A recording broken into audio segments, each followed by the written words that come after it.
이 시간 순종이라는 제목으로 하나님 말씀 증거하겠습니다.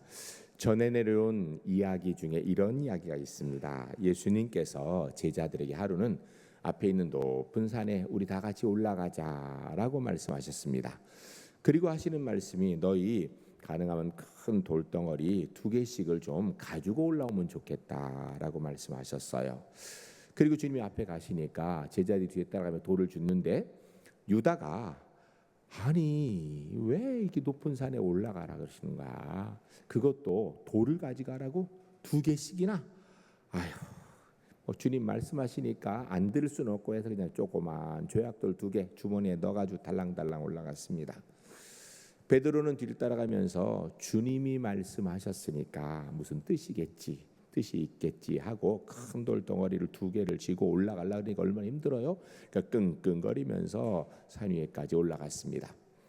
정상에 올라가 주님께서 다 둘러앉아라, 가져온 돌덩이 앞에 내놔라 하더니 주님께서 다 같이 기도하자 그러면서 하늘 우러러서 감사하며 축복하셨습니다. 그랬더니 앞에 있는 돌이 떡이 되었더라.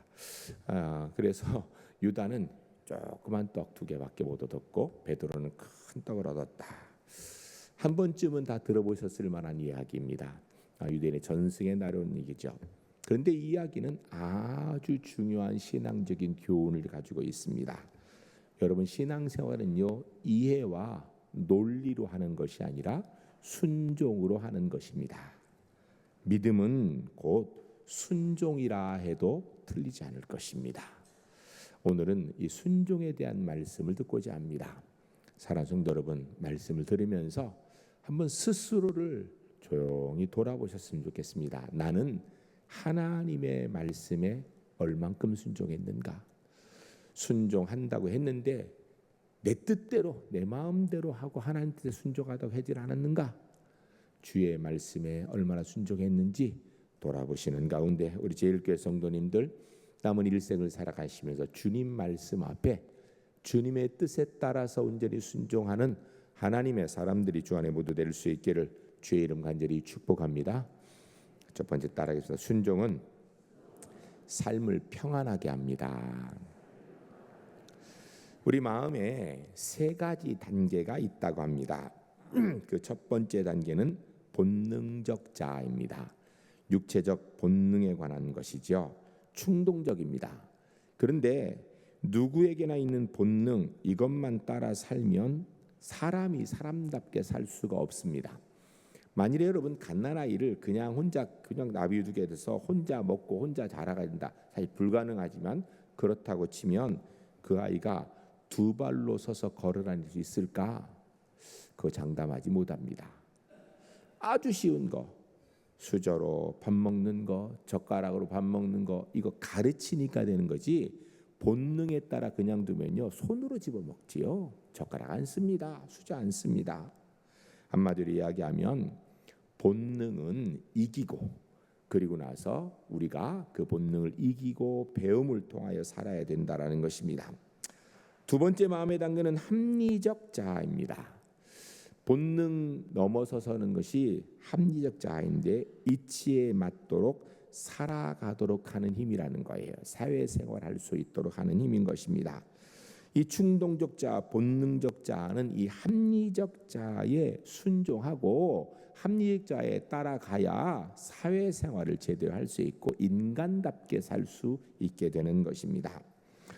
마지막 3번째 단계는 이상적 자아입니다. 이 이상적 자아, 이상이라 하는데 마땅히 해야 될 일을 하는 걸 얘기하는 것입니다. 양심의 소리에 따라 살아야 되고요.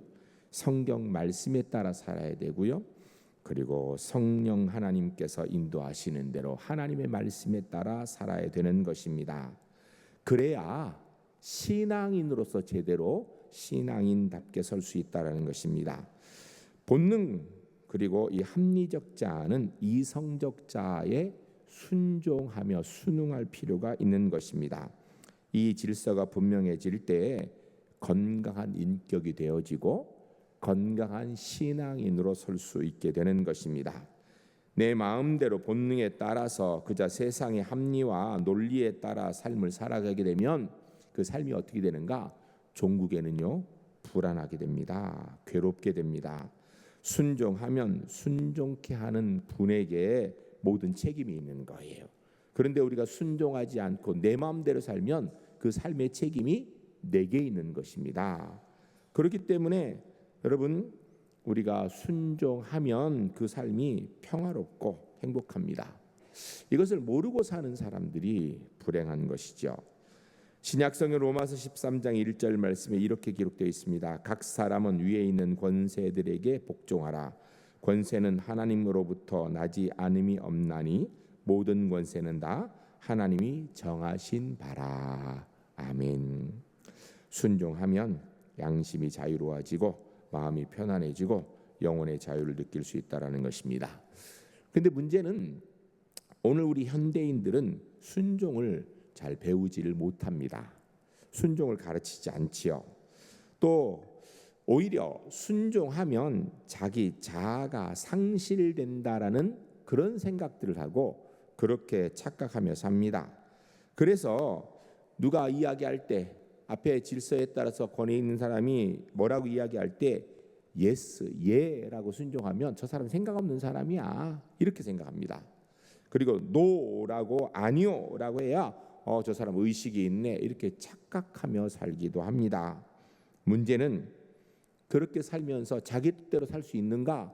세상이 그게 안 됩니다. 세상 속에서 살아가는 동안에 결국은 노예적 순종을 할 수밖에 없는 거예요. 가라 하면 어쩔 수 안 갈 수 없이 가긴 가요. 그런데 마음에 안 가고 싶은 거예요. 노예적 순종을 한다라는 것입니다. 하라 하면 하긴 하는데 죽지 못해서 하는 거예요. 안 하면 죽을 것 같으니까 어쩔 수 없어서 노예적 순종을 하는 것입니다. 직장 생활을 하는데 기쁨을 가지고 오늘도 내게 일터가 있으니 감사하다고 나가면 좋은데 이 목구멍이 포도청이라 내가 이래야 우리 가족들 먹고 이렇게 살아가면 이 참 불행한 겁니다. 똑같은 일을 하더라도. 이렇게 평생을 사는 사람 참으로 불쌍한 사람입니다. 우리 어른들 계속해서 이야기하는 내용이죠. 어릴 때는 부모님께 순종해야 되고 학교에서는 선생님께 순종해야 되고 교회에서는 목사님께 순종해야 되고 직장에 가면 상사들에게 순종하면서 살아야 됩니다. 만약에 거역을 자유라 생각한다면 불순종의 존재로 살 수밖에 없게 되고 그러면은 그만큼 삶이 어려운 거예요. 거역하고 내가 거역한 뜻대로 그냥 마음대로 살는데 그게 안 되거든요. 결국 그렇게 되면 노예적 순종밖에 하지 못하는 것입니다. 그래서 순종을 굴욕으로 받아들이면 심각한 문제가 되는 거예요.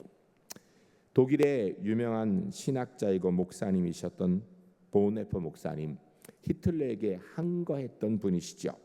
그분이 이런 얘기를 했습니다. 믿는 자만이 순종할 것이요 순종하는 자만이 믿게 될 것이다. 이 무슨 이야기입니까? 순종이 곧 믿음이라는 거예요. 유명한 시인 괴테, 이름을 한 번씩 다 들어본 적 있을 것입니다. 이 괴테가 이런 얘기를 했어요. 내 영혼은 언제나 순종함에 따라 점점 더 훌륭한 자유를 맛보았노라. 순종할 때 무한한 자유를 경험했다는 그의 고백입니다. 성경을 아무리 읽어봐도 동일한 이야기합니다. 순종이 믿음이고 믿음의 실천이고 그리고 믿음이 순종이라는 것입니다. 날 순종케 하는 분의 능력, 지혜, 사랑, 그 은혜를 믿기에 순종하며 사는 것, 이게 믿음이고요. 이게 평안입니다. 사람은 순종을 통하여서 믿음을 얻게 되고 순종을 통해서 배우게 되고 순종을 통해서 더 높은 자유를 누리게 되는 것입니다. 순종하는 것, 신앙생활의 가장 기본이라고 얘기해도 틀리지 않습니다. 우리 제1교회 성도님들 말씀에 순종하고 주의 뜻에 순종하며 순종의 사람으로 승리하는 하나님의 은혜가 있으시기를 주의 이름 간절히 축복합니다. 두 번째 따라하겠습니다. 하나님께 순종은 내 뜻이 아닌 하나님의 뜻대로 하는 것입니다. 오늘 우리는 사무엘상 15장을 읽었습니다. 그런데 사무엘상 9장에 가면 사울의 이야기가 처음 나오기 시작합니다. 처음 나올 때 사울은 아버지 말씀에 잘 순종하는 사람이었습니다. 아버지가 잃은 나귀를 찾아오라 하니까 그게 어디로 갔는지 알지 못하면서, 찾을 수 있는지 없는지 알지 못하면서 사흘 길을 헤맵니다. 결국 나귀를 찾는가 못 찾았어요. 그래도 그는 순종하는 사람이었습니다. 오늘 본문 17절 말씀이 이렇게 얘기하죠. 사무엘이 이르되 왕이 스스로 작게 여길 그때 이스라엘 지파의 머리가 되지 아니하셨나이까. 여호와께서 왕에게 기름을 부어 이스라엘 왕을 삼으시고라고 이야기합니다. 이렇게 순종적인 이 사울, 10장에 가면 이런 얘기가 있습니다. 자기가 스스로를 작게 여기면서 아버지 말씀에 순종, 하나님 말씀에 순종하는 이 사울을 왕으로 세우겠다라는 이야기가 들리니까 사울이 어떻게 했는가? 진보다리 사이에 숨었더라 그랬어요. 나 왕으로 세운다고? 아유 감사합니다. 내 왕이지요. 이렇게 한 것이 아니라 숨었다라고 돼 있어요. 숨었다라고. 스스로 작게 여기를 그때 하나님께서 은혜를 주셔서 그를 이스라엘 왕으로 세우셨다라는 것입니다. 그런데 그 사울이 13장에 가면 왕이 된 다음에 그가 바뀌기 시작합니다. 우리가 일상을 살아가면서 우리 주변에 그런 사람들이 또 많이 있어요. 혹시 나도 그렇지 않은지 돌아봐야 돼요. 지위가 높아지고 권력의 힘을 갖게 되면 사람이 변해요. 그전에는 그렇게 믿음 좋고 순종적이고 겸손한 사람이 권력을 갖고 지위가 높아지고 하면 교만해져서 자기 마음대로 하려고 그래요. 하나님도 없고 다른 사람도 없는 대표적인 사람이 바로 사울입니다. 13장 8절에 보면 왕이 된 사울이 자기 능력 밖의 일을 눈도 깜짝하지 않고 합니다. 때는 블레셋과의 전쟁이 시작된 때입니다. 블레셋과 전쟁으로서 블레셋 군대들이 모였습니다. 그래서 이스라엘도 군대를 모은 거예요. 사울이 왕이 되어서 이제 첫 번째 전쟁, 왕으로 전쟁을 하게 되는데 문제는 군인 수가 블레셋 군대가 훨씬 많습니다. 그리고 블레셋은 평상시에 늘 전쟁을 잘 하던 군대 조직이 있는 그런 민족이었어요. 그러니까 조직된 훈련된 군대이고 이스라엘은 평상시 군대 조직이 없었습니다. 훈련되지도 않았죠. 전쟁이 났다 그러니까 그냥 다 모아놓은, 쉽게 하면 의중이 뜨중이 다 모아놓은 거예요. 오합지졸들인 것입니다. 사울이 왕으로 이렇게 볼 때 전쟁하면 당연히 저 블레셋이 숫자도 많고 조직도 강해서 이길 것 같고 우리가 질 것 같은 거예요. 그거를 거기에 속해 있는 백성들도 알아요. 그러니까 이스라엘 백성들 군대가 모여가지고 두려워 떠는 거예요. 수근수근 하는데 야 우리가 저 이기겠어? 저 사람 저렇게 강해 보이는데? 이런 상황이 된 거예요. 그래도 하나님의 선지자가 와서 제사를 드리고 그리고 하나님의 이름으로 축복하면 백성들이 힘을 내서 좀 나가 전쟁할 만할 거다라고 생각하여서 선지자를 기다리는데 이 사무엘 선지자가 빨리 안 와요. 하루를 기다려도 안 오고 이틀을 기다려도 안 오고 이래를 기다려도 안 오는 거예요. 그래서 결국은 사울 왕이 나도 하나님이 기름 부은 왕인데 뭐 제사 내가 드리면 되지 그러면서 결국은 자기가 제사를 드립니다. 제사를 드리고 나니까 사무엘이 왔어요. 사무엘이 와서 하나님의 말씀을 전하는데 왕이 하지 못할 일을 하였습니다. 어찌 이런 일을 했습니까? 라고 얘기합니다. 그때 사울이 이야기합니다. 백성들이 두려워 떠니까 지금 전쟁해야 되는데 백성들이 두려워서 막 탈영병이 생기기 시작합니다. 그냥 있으면 전쟁에 질 게 뻔한데 제사는 드려야 될 거 아니에요. 그래서 드렸다라는 것입니다. 이 본문에서 얘기하고 있는 순종이 뭔지 아십니까? 핑계대면 순종이 아니라는 거예요. 왕이면 왕의 일만 해야 되지 다른 일을 생각하면 안 된다라는 것입니다. 하나님께서 기다리라 하면 기다려야 되는 것이 순종인 것입니다. 편법을 쓰면 안 된다라는 것입니다. 하나님이 하시는 일에 조바심 내면 안 된다라는 것입니다. 다른 방법이 있나 하고 내가 방법을 찾아도 안 된다라는 것입니다. 하나님이 일하시고 기다리라 하면 기다리는 것이 옳다라는 것입니다. 이게 순종입니다. 사울의 불신앙은요 자기 교만입니다. 인간적인 지혜에 빠져서 자기가 생각할 때 할 수 있는 일을 하고 그리고 변명한 것입니다. 사울이 하는 이야기를 보게 되면 백성들이 흩어져서 백성들이 원망하니까 그게 두려워서, 앞에 있는 블레셋 군대가 강력하니까 그게 두려워서. 그러면 물어봐야죠.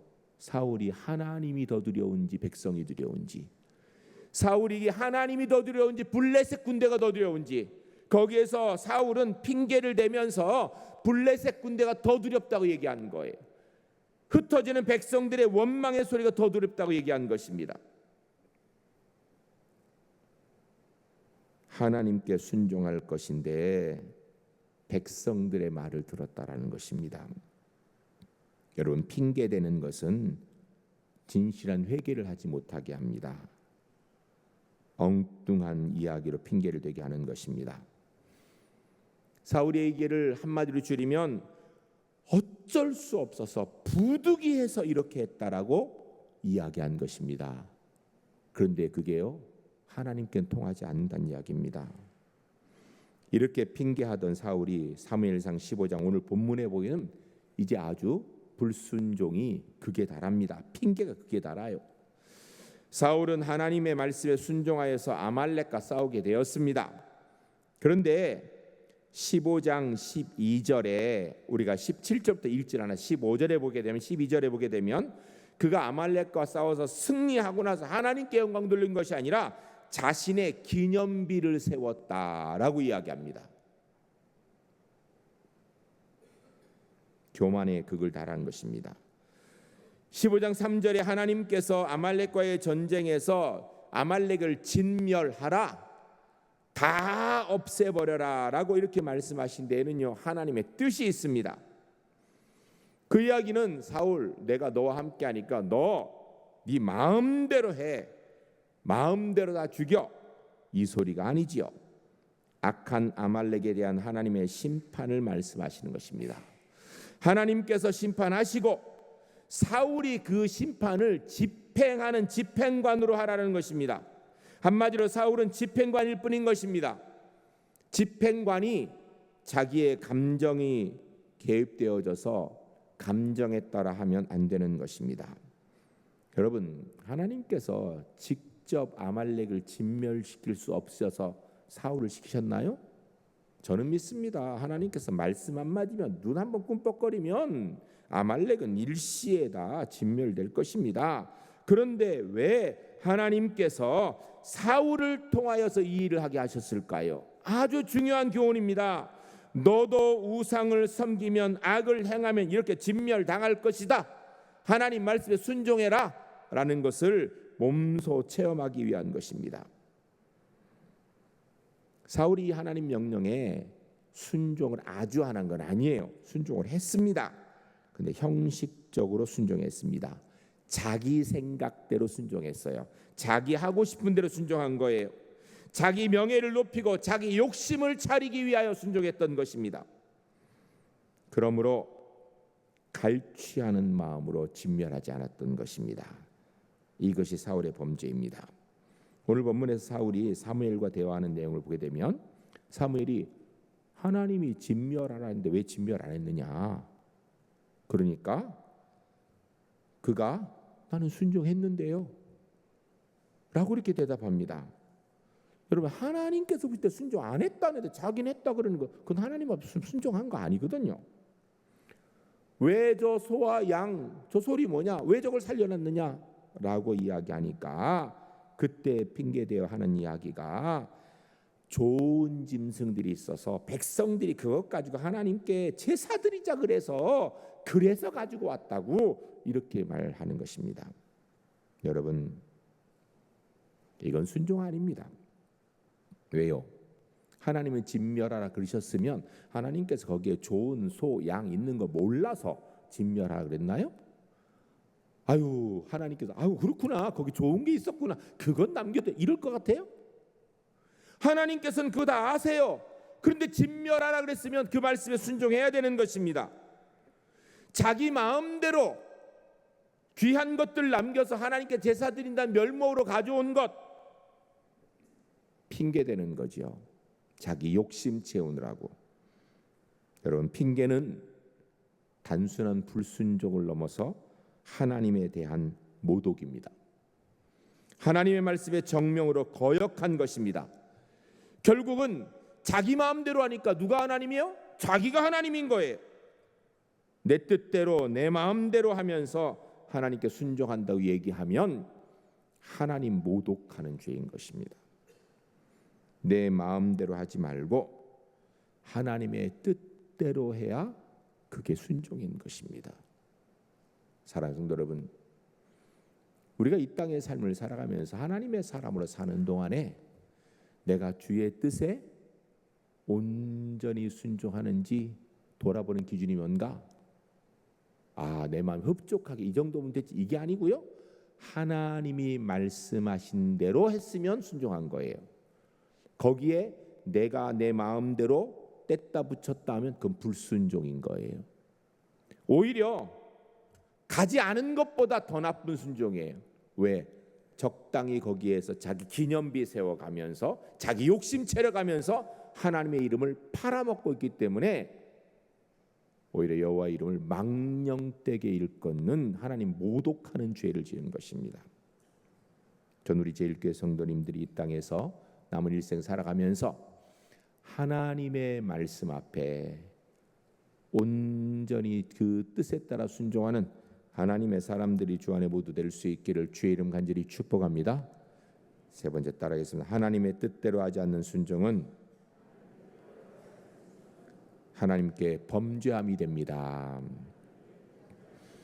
우리가 22절, 23절 같이 읽겠습니다. 읽으실 때 하나님께서 어떤 순종을 원하시는가, 불순종을 얼만큼 싫어하시는가, 우리가 하나님 앞에 핑계대는 것 하나님이 얼마나 싫어하는가 생각하면서 같이 읽겠습니다. 사무엘이 이르되 여호와께서 번제와 다른 제사를 그의 목소리를 청종하는 것을 좋아하심같이 좋아하시겠나이까. 순종이 제사보다 낫고 듣는 것이 수양의 기름보다 나으니 이는 거역하는 것은 점치는 죄와 같고 완고한 것은 사신 우상에게 절하는 죄와 같음이라. 왕이 여호와의 말씀을 버렸으므로 여호와께서도 왕을 버려 왕이 되지 못하게 하셨나이다 하니. 아멘. 이 말씀에서요, 아주 중요한 교훈과 무서운 말씀이 같이 들어있는 거예요. 중요한 교훈은 순종이 제사보다 훨씬 더 중요하다라는 거예요. 제사가 필요 없다는 얘기 아닙니다. 여러분, 성경에서 제사가 얼마나 중요한지 책 한 권을, 성경 책 한 권을 제사에 대해서, 레위기는 제사의 책, 제사에 대한 얘기만 있어요. 그만큼 제사가 중요합니다. 그런데 하나님 앞에 불순종하면서 제사 드리는 것 하나님 기뻐하지 않으신다라는 것입니다. 그리고 무서운 이야기입니다. 불순종하는 것은요, 거역하는 것은 점치는 죄와 같고 우상 숭배라는 거예요.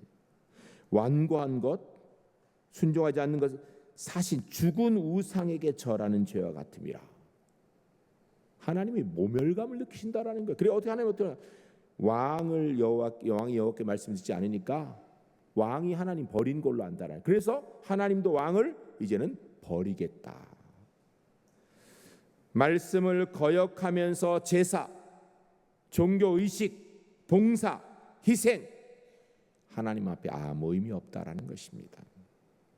성경 한 군데 또 보겠습니다. 구약성 이사야 1장 13절 14절 같이 읽겠습니다. 읽으실 때 하나님께서 순종에 대해서 얼마만큼 생각하시는지 같이 읽겠습니다. 헛된 재물을 다시 가져오지 말라. 분향은 내가 가증히 여기는 바요, 월삭과 안식일과 대회로 모이는 것도 그러하니 성회와 더불어 악을 행하는 것을 내가 견디지 못하겠노라.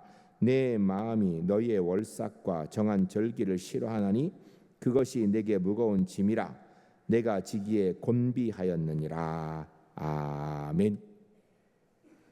마지막에 그것이 내게 짐이라, 내가 지기 곤비, 아주 짜증난다는 얘기. 하나님께서 우리말 쉽게 막 아주 그냥 넌덜머리 난다 이 소리 하는 거예요. 뭐가 그런 건가? 헛된 재물, 하나님의 뜻에 순종하지 않으면서 재물을 가져오는 것, 그 아주 짜증난다. 하나님의 뜻 순종하지 않으면서 월삭을 하고 안식일을 지키고 대회로 모이는 것, 성회로 모이는 것, 아주 하나님 넌덜머리 난다라는 것입니다. 순종 없는 제사, 헌신, 희생, 봉사 하나님께 오히려 욕되게 된다라는 것입니다. 한 군데 더 보겠습니다. 구약성경 미가 6장 6절에서 8절까지 같이 읽겠습니다. 내가 무엇을 가지고 여호와 앞에 나아가며 높으신 하나님께 경배할까? 내가 번제물로 1년 된 송아지를 가지고 그 앞에 나아갈까? 여호와께서 천천의 수양이나 만만의 강물 같은 기름을 기뻐하실까? 내 허물을 위하여 내 맏아들을 내 영혼의 죄로 말미암아 내 몸에 열매를 드릴까? 사람아, 주께서 선한 것이 무엇임을 내게 보이셨나니 여호와께서 내게 구하는 것은 오직 정의를 행하며 인자를 사랑하며 겸손하게 내 하나님 여호와와 함께 행하는 것이 아니냐. 아멘. 하나님의 말씀에 순종하는 것, 이거 하나님 원하신다라는 거예요. 사람들이 하나님 앞에 제물을 드리고 열심히 소와 양을 바치고 제사를 바치고 이렇게 하다가 마지막에 뭐까지 하는가? 자기의 가장 귀한 맏아들까지 제물로 드린다라는 거예요. 그리고 그뿐 아니라 내 몸의 열매 자기 자신도 드린다라는 거예요. 그럼에도 불구하고 하나님께 순종 없이 그렇게 드리는 것 하나님께서 받지 않으신다라는 것입니다. 자기 지혜로 자기 뜻대로 하는 일하고 하나님 앞에 순종했다고 얘기하는 것 무의미하다라는 것입니다. 순종이라는 이 히브리어 단어는 사마라는 단어입니다. 이 사마라는 단어는요, 지적으로 듣다라는 것입니다. 하나님의 의도가 뭔지 알아서 그것을 순종한다. 이게 사마예요, 사마. 듣는다는 말과 순종의 말이 같은 것입니다. 우리나라 말과 똑같죠. 예를 들어서 우리 아이들은 내 말을 잘 들어. 그 얘기는요, 순종 잘한다는 얘기예요. 그런 것처럼 마음을 열고 들어야 된다는 거예요. 내 의견을 포기하고 받아들이는 것을 순종이라고 이야기하는 것입니다. 철학자 아리스토텔레스가 이야기하기를 악인은 두려워서 순종하고 선인은 사랑으로 순종한다. 무슨 이야기냐면요, 악한 사람은 꼭 매를 맞으니까 그 무서워서 순종한다라는 거예요.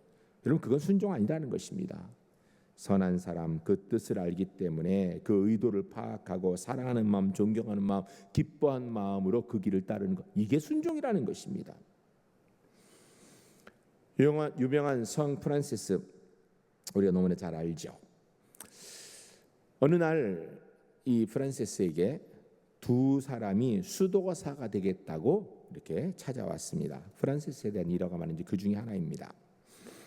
이 프란체스코가 두 찾아온 사람에게 배추 모종을, 배추 씨가 아니라 모종이 조금 그런 것, 그 모종을 주면서 이것을 심는데 거꾸로 심어라, 뿌리가 하늘로 올라가게 심어라라고 하고 그냥 들어가 버렸어요. 그러니까 두 사람 중에 한 사람은 선생님 말씀하시니까 그렇게 해야지 하면서 거꾸로 다 심어놨어요. 거꾸로 심으니까 뿌리가 다 하늘로 올라온 거예요. 그거 어떻게 될까요? 그때 되면 죽겠죠 뭐. 그런데 다른 한 사람은 아무리 생각해도 배추 모종을 거꾸로 심으면 뿌리가 하늘로 가면 이거 다 죽는 거거든요. 분명하지요. 우리 선생님이 뭔가 착각하셨는가 보다. 이래가지고 다 제대로 딱 심었습니다. 뿌리가 땅으로 가도록. 저녁 때가 되어서 프란체스코가 딱 나와보니까 한 사람은 거꾸로 심고 한 사람은 제대로 심었어요. 그러자 거꾸로 심은 사람은 너는 수도사가 될 수 있다고 받아들이고, 제대로 드린 사람한테는 당신은 수도사 자격이 없습니다 하고 돌려보냈다라는 것입니다. 왜 그럴까요? 여러분, 세상의 일은요, 합리적이고 논리적인 게 중요합니다. 그러나 믿음의 신앙생활은요, 합리, 논리가 아니고요, 순종이 중요하다라는 것입니다. 직장의 일은요, 합리, 논리가 중요합니다. 그러나 교회 일은 순종이 중요한 게요. 믿음 생활하는데 필요한 것은요, 얼마나 합리적, 얼마나 논리적인 게 아니라 얼마나 순종할 수 있는가라는 것입니다. 그런데 이 순종도요, 훈련이 필요합니다. 그래서 주님 말씀하시기를 작은 일에 충성하면 큰 일을 맡기신다라고 말씀하신 거예요. 작은 일 이것도 순종하고, 별거 아닌데 이것도 순종하고, 뭐 크게 그것도 순종하면 주님께서 더 큰 일도 맡기시는 거예요.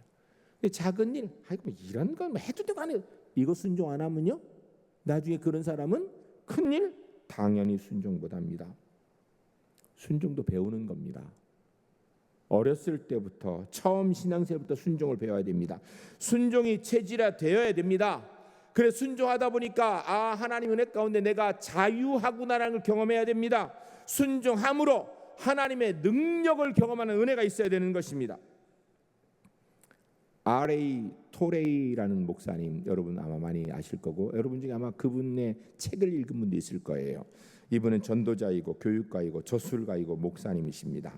이분이 하는 얘기가요, 권능은 하나님께 속했는데 우리가 그 권능을 받는 데는 오직 한 가지 조건이 있다. 그것은 절대 순종이다. 다시 한번 얘기합니다. 권능은 하나님께 속해 있는데 우리가 그 권능을 받는 데는 오직 한 가지 조건이 있다. 그것은 절대 순종이다. 사랑하는 성도 여러분, 하나님이 말씀하시면 우리는 전적으로 순종해야 되는 것입니다. 혹시 하나님 말씀이 너무 들려오지 않습니까? 회개해야 됩니다. 왜? 내가 너무 오랫동안 불순종하니까 이제는 하나님의 말씀도 들리지 않는 것입니다. 순종에 나아가노라면 더 확실한 주의 음성이 들릴 수 있는 것입니다. 하나님의 뜻대로 순종하는 복이 우리 제1교회 하나님의 사람들에게 있으시기를 주의 이름 간절히 축복합니다. 순종하기 위해서는 내 욕심 내려놔야 됩니다. 내 논리 내려놔야 됩니다. 내 경험도 내려놔야 돼요. 그것 가지고 생각해서 하면요 하나님 싫어하십니다. 주의 말씀에 절대 순종해야 됩니다. 순종의 체질이 돼야 되고요, 순종의 자유를 경험하고 순종의 능력을 경험해야 그 제대로 신앙생활할 수 있는 거예요. 우리 제1교회 성도님들, 주님 말씀하시면 우리는 절대 순종하는, 그래 주의 능력과 권세를 경험하며 살아가는 하나님의 사람들이 주 안에 모두 될 수 있기를 주의 이름 간절히 축복합니다. 이 시간 함께 기도하겠습니다. 기도할 때 주님 말씀하시면 나의 욕심, 나의 논리, 나의 경험 내려놓고 주 뜻에 따라 순종하겠습니다. 그 순종이 내 체질이 되겠습니다.